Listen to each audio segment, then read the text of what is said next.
அனைவருக்கும் வணக்கம். ஆசிரியர் தகுதி தேர்வு, அதாவது டிஎன்டிஏடி எக்ஸாமுக்கு ப்ரிப்பேர் பண்ணிகிட்ருக்கவங்களுக்காக இந்த வீடியோ. சிறப்பு டெட் எழுதுகிறவங்களுக்கும் இந்த வீடியோ பயனுள்ளதாக அமையும். நான் இந்த வீடியோவில் என்ன இருக்குது அப்படின்னு பார்த்தீங்கன்னா, 6th ஸ்டாண்டர்டில் மேக்ஸு டேர்ம் 1 தமிழ் மீடியத்துக்கு உண்டான வழியில் கொஸ்டின் ரெடி பண்ணியிருக்கோம். இது தமிழ் மீடியத்தில் நோட்ஸ் தேவைப்படுறவங்களுக்கு இது ரொம்பவே பயனுள்ளதாக இருக்கும்.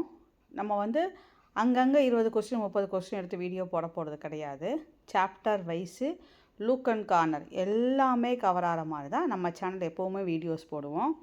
ஏன்னா நம்ம அங்கங்கே எடுத்து 30 கொஸ்டின் போட்டோம்னா உங்களுக்கு அதில் விட்டு போன கொஸ்டின்ஸ் இங்கே கேட்கும்போது அதை நம்மளால் அட்டன் பண்ணுறதுக்கு முடியாமல் போயிடும். ஸோ நம்ம மார்க் அதில் போகிறதுக்கு நிறைய சான்சஸ் இருக்குது. ஸோ அதனால் நம்ம கிளாஸ் 6th டேர்ம் 1 ஆரம்பித்தோம்னா அந்த டேர்ம் 1 வர எல்லா கொஸ்டின்ஸும் கவர் ஆகிற மாதிரி தான் நம்ம சேனலில் எப்போவுமே வீடியோஸ் இருக்கும். ஸோ இப்போ டேர்ம் 1 ஸ்டார்ட் பண்ணிக்கிறோம். அதில் பார்த்திங்கன்னா ஃபஸ்ட்டு ஒன், புக்கு இருக்கவங்க அதே சேர்த்து வச்சுக்கோங்க. புக் இல்லாதவங்களுக்கு பிரச்சனை கிடையாது. ஏன்னா நான் லைன் பை லைனாக தான் உங்களுக்கு கொஸ்டின்ஸ் எடுத்துருக்கிறேன். அதாவது எக்ஸாம்பிள் சம்ஸு உள்ள கொடுத்துருக்குற important points plus exercise sums அப்புறம் எக்ஸ்ட்ரா கொஸ்டின்ஸ் எல்லாமே கவர் ஆகிற மாதிரி தான் நம்ம சேனலில் இப்போ வீடியோஸ் அப்லோட் பண்ண போகிறோம். ஸோ தொடர்ந்து நம்ம சேனலை சப்ஸ்கிரைப் பண்ணுங்கள், ஃப்ரெண்ட்ஸுக்கு ஷேர் பண்ணுங்கள், லைக் போடுங்க. ஃபஸ்ட் ஒன் பாருங்கள். தமிழ்நாட்டில் ஏறத்தாழ டேஷ் சதுர கிலோமீட்டர் வனப்பகுதி உள்ளது. தமிழ்நாட்டில் எவ்வளோ சதுர கிலோமீட்டரில் வனப்பகுதி உள்ளதுன்னு கேட்டிருக்காங்க. இதை நீங்கள் ஞாபகம் வச்சுக்கோங்க. இதுக்கு ஆப்ஷன் பார்த்தீங்கன்னா ஏ. இது எப்படி ஞாபகம் வச்சுக்கிறதுனா, ஃபஸ்ட்டு 2 கேப் போட்டுருங்க. 3 4 5 எழுதிக்கிங்க. அப்புறம் இங்கே 6 இங்கே 2. இல்லைனா இப்படி ஞாபகம் வச்சுக்கோங்க. எப்படி ஞாபகம் வச்சுக்கலான்னா 2 ஒரு கேப் போட்டுருங்க. 3 4 5 2 3 4 5 ஆர்டர் எழுதிக்கிங்க. ஒரு கேப் போட்டிங்க இல்லையா, இங்கே 6 போட்டுக்கோங்க. அப்போ உங்களுக்கு மறக்காது. அப்போ 2 6 3 4 5 எப்படி ஞாபகம் வச்சுக்கலாம்? 2 3 4 5 எழுதிக்கிங்க. 2 3 4 5 இதுக்குள்ளே 6 நுழைச்சிருங்க. சரிங்களா? அப்போ மறக்காது. அப்போ 26,345 சதுர கிலோமீட்டர் நம்ம தமிழ்நாட்டில் வனப்பகுதி உள்ளது. அடுத்தது செகண்ட் ஒன், பால்வெளி திரளில் ஏறத்தாழ எத்தனை கோடி விண்மீன்கள் உள்ளன? பால்வெளி திரளில் மொத்தம் எவ்வளோ கோடி விண்மீன்கள் உள்ளன அப்படின்னு கேட்டுருக்காங்க. அதுக்கு ஆன்சர் பார்த்திங்கன்னா 20,000 கோடி. எத்தனை? 20,000 கோடி. 20,000 கோடி விண்மீன்கள் பால்வெளி திரளில் உள்ளன. 20,000 அது ஈஸி தான் உங்களுக்கு. எல்லாமே ஜீரோஸில் 2 முன்னாடி போட்டுங்க. 20,000. அடுத்தது தேர்ட் அண்ட் ஃபோர்த்து பார்த்திங்கன்னா தொடரி முன்னி. இதுலையே நம்மளுக்கு மீனிங் தெரியும். தொடரி அப்படின்னா தொடர்ந்து வர்றது. தொடரினா நெக்ஸ்ட்டு நம்பர். தொடரினா நெக்ஸ்ட்டு வர்றது. முன்னினா பிஃபோர், முன்னாடி போகிறது. இப்போ தொடரின்னு கேட்டாங்கன்னா +1 பண்ணுங்கள். தொடரின்னு கேட்டாங்கன்னா +1 பண்ணுங்கள். முன்னின்னு கேட்டாங்கன்னா -1 பண்ணுங்கள். அப்போ தொடரி சக்ஸஸர், இங்கிலீஷில் சக்ஸஸர்னு சொல்லுவோம். முன்னினா ப்ரீடெசஸர்னு சொல்லுவோம். அதாவது முன்னாடி நம்பர். அதுலேயே உங்களுக்கு ஆன்சர் இருக்குது. இப்போ தொடரி. ஸோ +1 பண்ண போகிறோம். அப்போ இது கூட +1 பண்ணால் என்ன வரும் பாருங்கள்? 4 5 7 7. முன்னினா என்ன பார்த்தோம்? Before number. அப்போ 8970ஓட பிஃபோர் நம்பர் 8969. அப்போ இதுதான் ஆன்சர். மேக்ஸு தெரியாதவங்களுக்கு இந்த வீடியோ மிகவும் பயனுள்ளதாக அமைக்கும். அதாவது வேறு மேஜர் எடுத்து இப்போ டீச் பண்ணிகிட்ருப்பீங்க இல்லைங்களா, தமிழ் இங்கிலீஷு சயின்ஸு, அவங்களுக்குலாம் மேக்ஸ் படித்து லாங் கேப்பாக இருக்கும். ஸோ மேக்ஸில் 30க்கு 30 வாங்குறது கொஞ்சம் கஷ்டமாக இருக்கும். நீங்கள் கவலையே பட வேணாம். நம்ம சேனலில் ஃபுல்லாக நீங்கள் ஃபாலோ பண்ணிங்கன்னா 30க்கு 30 தாராளமாக வாங்கிடலாம். ஏன்னா நம்ம எளிமையாக எதுவுமே விட்டு போகாத மாதிரி தான் நம்ம வீடியோஸ் போடுவோம். பொதுவாக வியூஸுக்காக 30 கொஸ்டின் 20 கொஸ்டின் போட்டு அந்த மாதிரி நம்ம வீடியோஸ் போட மாட்டோம். நம்ம சேனலில் பார்க்குறவங்க பாஸ் ஆகிடுவாங்க. அந்த மாதிரி நோக்கத்தில் தான் நம்ம வீடியோஸ் போட்டுட்ருக்கோம். ஸோ நம்ம சேனலில் நீங்கள் தாராளமாக ஃபாலோ பண்ணிங்கனாவே நீங்கள் பாஸ் பண்ணி, அதாவது பாஸ் பண்ணுறது தாண்டி எக்ஸ்ட்ரா மார்க் எடுத்து அப்படி ஒரு பயமே இல்லாமல் இந்த கீ வந்துருச்சா அந்த கீ வந்துருச்சா அப்படியே ஒரு மாதிரி டென்ஷனோடு நீங்கள் கீ செக் பண்ண வேண்டிய அவசியமே இல்லை. நீங்கள் எழுதும் போதே உங்களுக்கு கான்ஃபிடெண்ட்டாக தெரியும் நம்ம போட்டதில் எத்தனை சம்ஸ் கரெக்டாக போட்டுட்டோம் அப்படிங்கிற ஒரு மகிழ்ச்சி உங்களுக்கு கண்டிப்பாக கிடைக்கும். அதுக்கு ஏற்ற மாதிரி தான் நம்ம சேனல்ஸில் வீடியோஸ் போடுவோம். அடுத்தது 5th ஒன், இந்த மிகச்சிறிய மிகப்பெரிய அதெல்லாம் நீங்கள் பயந்துக்கவே கூடாதுங்க.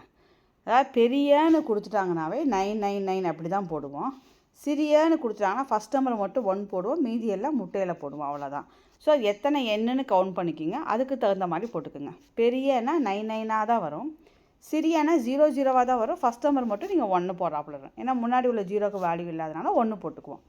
இதை நீங்கள் ஞாபகம் வச்சிட்டிங்கனாவே நம்ம என்ன கேட்டாலும் நம்ம எழுதிடலாம். இப்போ பாருங்கள், இப்போ நீங்களே ஆன்சர் பண்ணுவீங்க. அதனால தான் நான் ஆப்ஷன்ஸ் கொடுக்கல.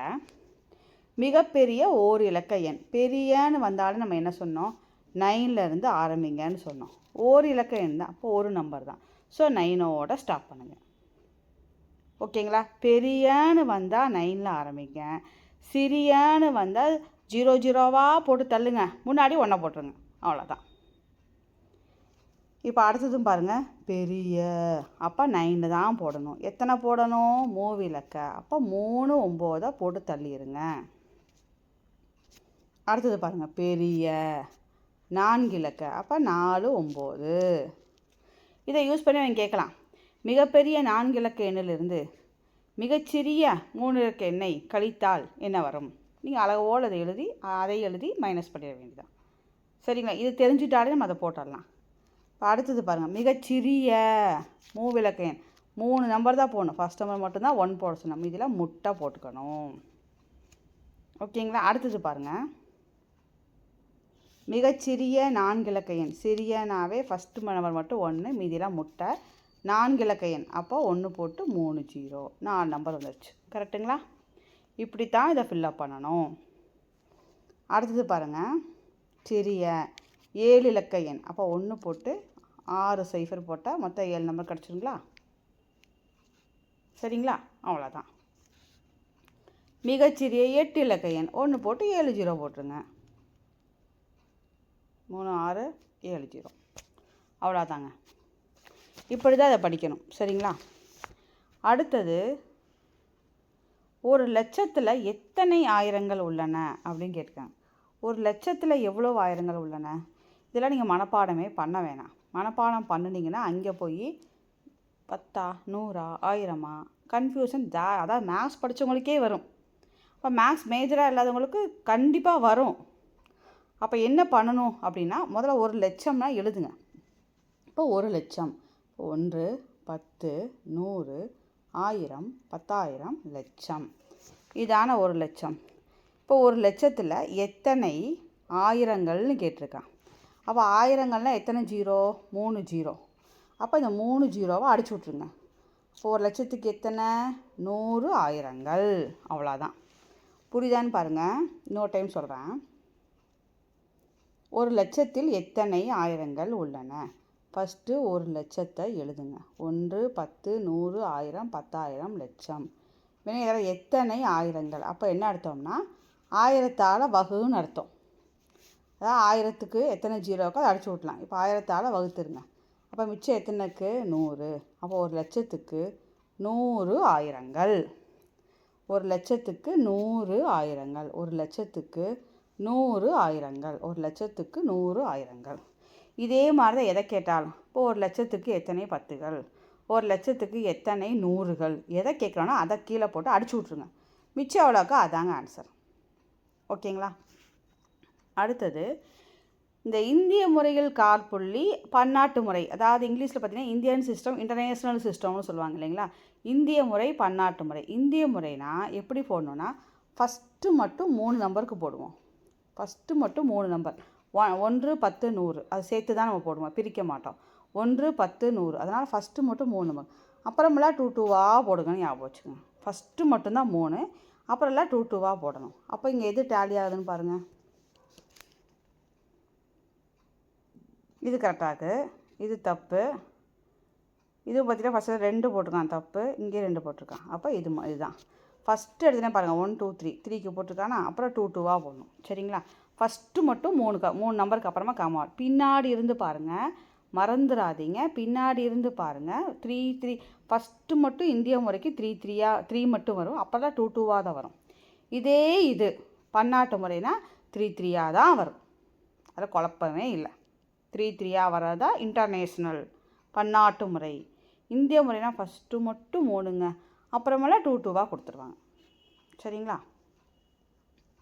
இந்த கேட்டான் பாருங்கள், பன்னாட்டு முறை. அப்போ என்ன சொன்னோம், 3 3 வராதான் பன்னாட்டு முறை. கண்ணை மூடிட்டு யோசிங்க. 3 3 எங்கே வருது, இதா வருது பாருங்கள், 3 3 வருது. இங்கெல்லாம் பார்த்தீங்கன்னா எடுத்து 4 4, இங்கே 3 வந்துருச்சு, அடுத்தது 2 வந்துருச்சு பாருங்கள். இது இந்திய முறையை கொடுத்துட்டான். ஸோ இது தப்பு.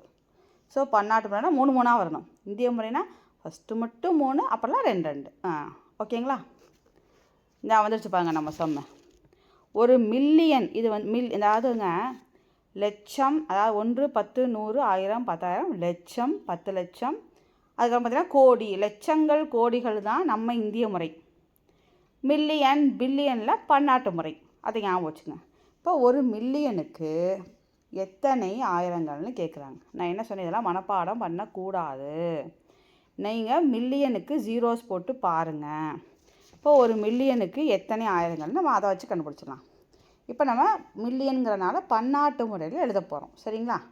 1 10 100 1000 10,000 100,000, அப்புறமா தான் என்ன வரும், மில்லியன்.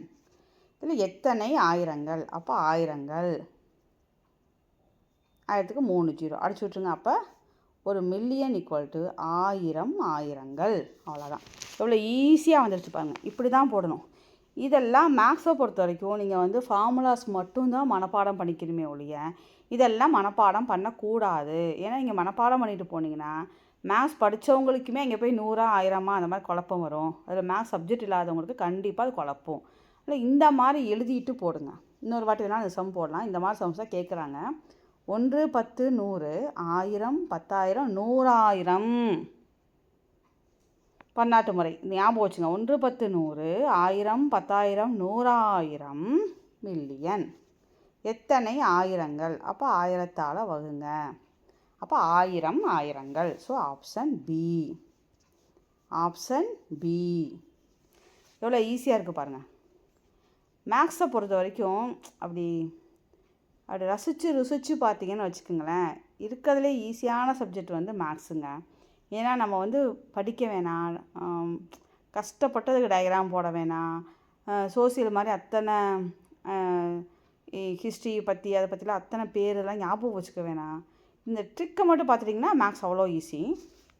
இப்போ பாருங்கள், இதில் 5 இடமதிப்புன்னு கேட்குறாங்க. 5 இடமதிப்பு. இப்போ 5 எங்கே உட்காந்துருக்காரு, இங்கே உட்காந்துருக்காரு. இப்போ 1 10 100 1000. அப்போ 5 பக்கத்தில் 3 நம்பர் இருக்குது. அப்போ 5000. அவ்வளோதான்.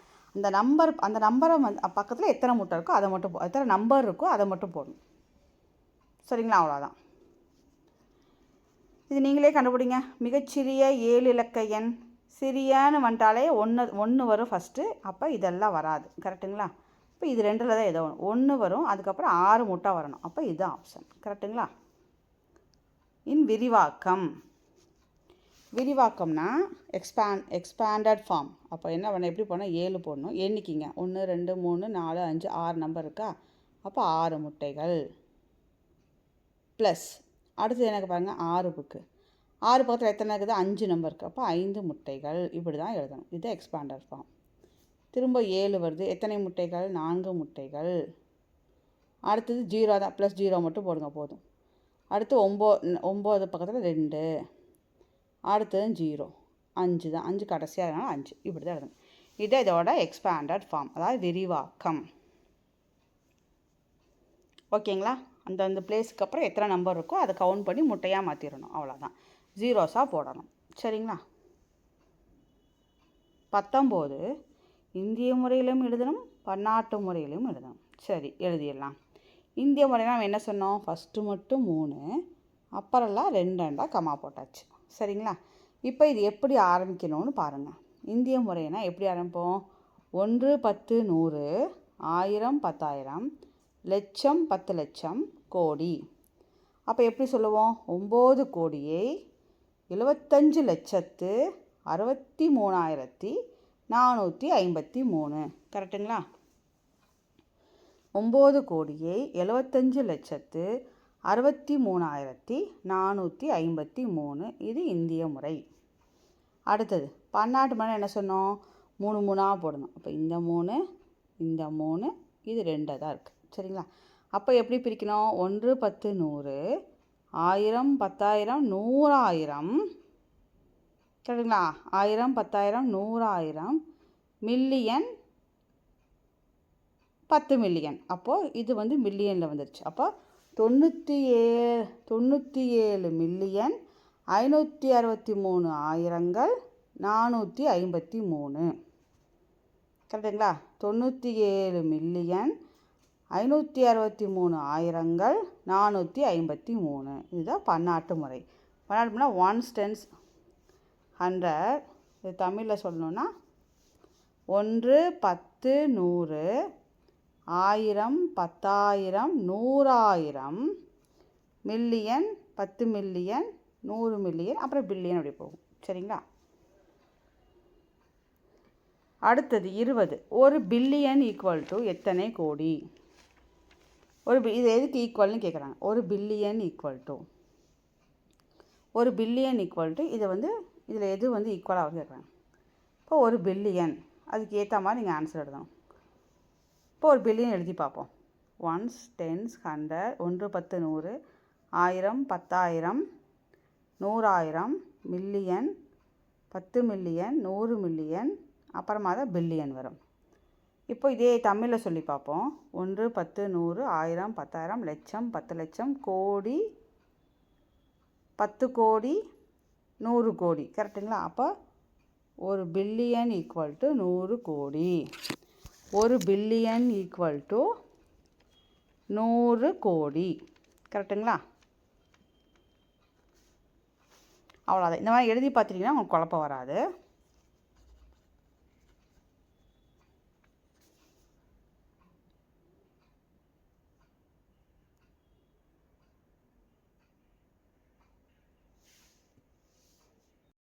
அடுத்தது 21 பாருங்கள். இதோட விரிவாக்கம் என்னென்னு கேட்டிருக்காங்க. இது நம்ம ஏற்கனவே பார்த்தோம் இல்லைங்களா? அதே மாதிரி தான் இது. நீங்கள் ஆப்ஷனை வச்சு அடிச்சிடணும். ஃபஸ்ட்டு பாருங்கள் 6. 6க்கு பக்கத்தில் எத்தனை நம்பர் பாருங்க? 5 நம்பர் இருக்குது. அப்போது இங்கே 4 தான் வந்துருக்கு. இது ரிஜெக்டட். அப்போ 5 நம்பர். ஸோ ஆப்ஷன் சி டக்குன்னு செலக்ட் பண்ணிடலாம். புரியிருக்கா? வேணால் மற்றதெல்லாம் செக் பண்ணிங்க. 7 × 4 0 வரும். 4 0 வந்துருக்கு. 0. 9 × 100, 0 × 10, 5 × 1. ஸோ இந்த மாதிரி வர இடத்துல நம்ம ட்ரிக் யூஸ் பண்ணி டக்குன்னு அடிச்சிடலாம். சரிங்களா? இது 21. 22. எது பெரியது? எது பெரியதுன்னா ஃபஸ்ட்டு எப்படி கம்பேர் பண்ணணுன்னா ஃபஸ்ட் நம்பர் பாருங்கள். அடுத்த நம்பரும் ஈக்குவலாக இருக்கணும். அப்போ தேர்ட் நம்பரை பாருங்கள். இங்கே 8, இங்கே 5 தான் இருக்குது. ஸோ இதுதான் பெரியது. இதை வந்து நம்ம வந்து ஃபஸ்ட்டு ஸ்டார்டிங்கிலேருந்து பார்க்கணும். சரிங்களா? முன்னாடி இருந்து பார்க்கணும். பின்னாடி இருந்து வரக்கூடாது. பின்னாடி இருந்து இதுக்கு வரக்கூடாது. சரிங்களா? அதான் என் குழப்பம். முன்னாடி இருந்து வருதா பின்னாடி இருந்து வருதா இதெல்லாம் ஈஸியான சம்லாம் கண்டுபிடிச்சிடும்.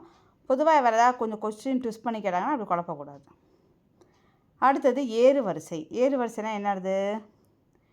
ஏறு வரிசை. அப்போ ஏறி போகிறது. அப்போ ஸ்மால் டு பிக்கு, சின்ன நம்பர்லேருந்து பெரிய நம்பர். இதுக்கு எப்படி ஞாபகம் வச்சுக்கோங்க? ஏறு வரிசைனா ஏணி ஞாபகம் வச்சுங்க. ஏணி. அப்போ ஏணி என்னது? சின்னதுலேருந்து அப்படியே மேலே ஹைட் ஆகி மேலே போயிடுவோம். ஸோ இதுதான் ஏறு வரிசை. அப்போ ஸ்மால் டு பிக்கு. இப்போ இருக்கிறதுலே இங்கே சின்ன நம்பர் எது? 99. இப்போ இருக்கிறதுலே சின்ன நம்பர் 99. அடுத்து ரெண்டாவது சின்ன நம்பர் என்னது? 909. மூணாவது சின்ன நம்பர் இது.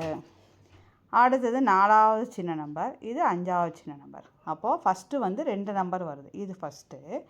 அடுத்தது 3 நம்பரில் 2 இருக்குது. அப்போ இது 2 மட்டும் ஃபஸ்ட்டு கம்பேர் பண்ணிங்கன்னா இங்கே 90 வந்துருச்சு. அப்போ இதுதான் செகண்ட் வரும். அப்போ இது தேர்ட் ஆயிரும். அடுத்து 4வது 5வதுக்கு இது ரெண்டையும் பாருங்கள். 4th 5th எதுன்னு பார்த்தீங்கன்னா ஃபஸ்ட் நம்பர் 9 தான்.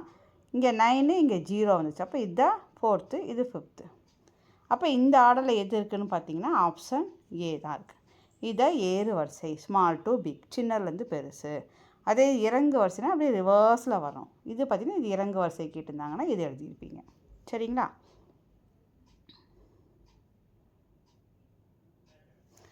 அடுத்தது டேஷ் கணித மேதை வந்து இந்த லெஸ் தேன் மற்றும் கிரேட்டர் தேன் அந்த குறியீடுகளை பயன்படுத்தியவர் அப்படி கேட்டாங்கன்னா தாமஸ் ஹாரியாட். லெஸ் தேன் கிரேட்டர் தேனை கண்டுபிடிச்சவர் யாருன்னா தாமஸ் ஹாரியாட்.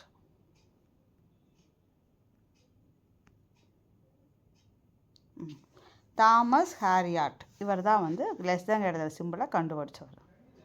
இந்த அடுத்தது இதை ஞாபகம் வச்சுக்கோங்க. தாமஸ் ஹாரி அடுத்த லெஸ் தென் கிரேட்டர் தென் நம்பரை கண்டுபிடிச்சவர். அடுத்து 4509 அதை பயன்படுத்தி உருவாகும் மிகப்பெரிய எண். இதில் மிகப்பெரிய எண் கேட்டாங்கன்னா மிகப்பெரிய எண்ணுனா இதில் எது பெரிய நம்பர் பாருங்கள், 9 தான் பெரிய நம்பர். அடுத்த பெரிய நம்பர் என்னது 5. அடுத்த பெரிய நம்பர் என்னது 4. அடுத்த பெரிய நம்பர் லாஸ்ட் ஒன் 0 தான். இப்போ 9540 தான் இந்த 4 5 0 9 பயன்படுத்தி உருவாகிற மிகப்பெரிய எண். இது ஓகே. இந்த மாதிரி இடத்துல நம்ம எங்கே தப்பு பண்ணுவோம் அப்படின்னா மிகச்சிறிய எண் கேட்குற தப்பு பண்ணுவோம். மிகச்சிறிய எண்ணா இப்படி ரிவர்ஸில் எழுதுனா 0459 தானே வரும் அப்படி யோசிப்போம். அவன் 0 கட் பண்ணிட்டு வெறும் 459 கொடுத்துருப்பான். நம்ம அதை டிக் பண்ணிடுவோம். அப்படி கிடையாது. இந்த மாதிரி மிகச்சிறிய எண் கேட்கும்போது முன்னாடி 0 வந்ததுன்னா அதுக்கு ரூல்ஸ் என்னென்னா அதை தூக்கி 2வது இடத்துல போட்டுக்குவோம். இப்போ இதுதான் மிகச்சிறிய எண் கேட்டாங்கன்னா நீங்கள் மார்க் பண்ணணும். சரிங்களா? இதுங்க தான் இங்கே குழப்புவாங்க. மிகப்பெரிய எண்ணுனா அது தப்பு வர சான்ஸ் இல்லை. நீங்கள் பெரிய நம்பர்லேருந்து அப்படியே எழுதிக்கலாம். சின்ன நம்பர் வரைக்கும் அரேஞ்ச் பண்ணி எழுதிக்கலாம். இதே இதுக்கு மிகச்சிறிய எண் கேட்டாங்கன்னா 0 ஃபஸ்ட்டு வரக்கூடாது, வந்த முடியாது. அதனால் அந்த 0 வந்ததுன்னா அதை தூக்கி 2வது போட்டுருங்க. அவ்வளோதான். இப்படி போட்டிங்கன்னா மிகச்சிறிய எண் ஈஸியாக நம்ம கண்டுபிடிக்க முடியும். அவ்வளோதான். இப்போ நம்ம 6th ஸ்டாண்டர்ட் டேர்ம் 1 மேக்ஸில் ஃபஸ்ட்டு சாப்டர் வந்து கொஷின்ஸ் ஃபார்மேட்டில் நம்ம ரிவிஷன் பண்ணிகிட்ருக்கோம். இப்போ 25 சம்ஸ் முடியுது. இது பார்த்தீங்கன்னா எக்ஸசைஸ் 1.1ம் எக்ஸசைஸ் 1.2ல் கொஞ்சோண்டு தான் வருது. அதுலேயே நமக்கு இவ்வளோ கொஷின்ஸ்க்கு வராது. ஸோ இந்த மாதிரி தொடர்ந்து ரூக் அண்ட் கார்னரில் எல்லா டைப்பும் எல்லா கொஸ்டினும் விடாமல் நம்ம பார்க்க போகிறோம். ஸோ நம்ம சேனலை சப்ஸ்கிரைப் பண்ணுங்கள், சப்போர்ட் பண்ணுங்கள், ஃப்ரெண்ட்ஸுக்கு ஷேர் பண்ணுங்கள். நன்றி, வணக்கம்.